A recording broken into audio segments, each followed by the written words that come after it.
Welcome back to the day in St. Louis. So right now we're going to take a live look at the White House, where right now President Trump and his administration are looking to suspend one of the most fundamental rights guaranteed by the Constitution.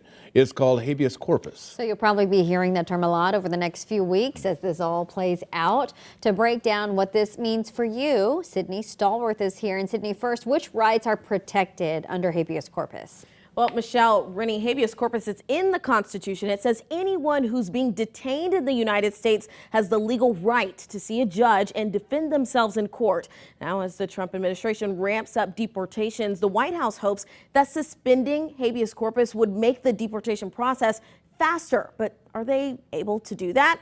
Well, the answer is yes. There's a built-in suspension clause for habeas corpus in the Constitution. According to Section 9, Article 1, it can only be suspended in cases of invasion or in cases of rebellion when public safety requires it. The Trump administration says it believes illegal immigration falls under option number 1. Now, this morning, the White House Deputy Chief of Staff is describing which route the administration plans to take to suspend this law. Well, the Constitution is clear, and that, of course, is the supreme law of the land, that the privilege of the writ of habeas corpus can be suspended in a time of invasion. So I would say that's an option we're actively looking at. Look, a lot of it depends on whether the courts do the right thing or not.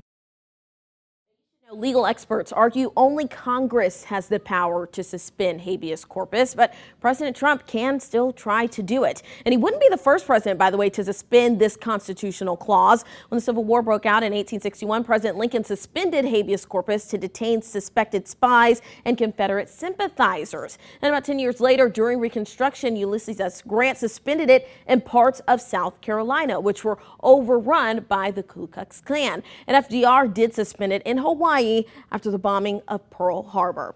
The Supreme Court and several federal judges have recently backed habeas corpus, ruling that any person detained in the United States, including migrants, have the right to appear before a judge and to present their defense. Now, on Today in St. Louis Plus at 7 a.m., a little bit later, streaming, I'm going to have much more on Trump's latest words to NBC about the constitutional process for non-citizens. I'm Sydney Stallworth, 5 on your side.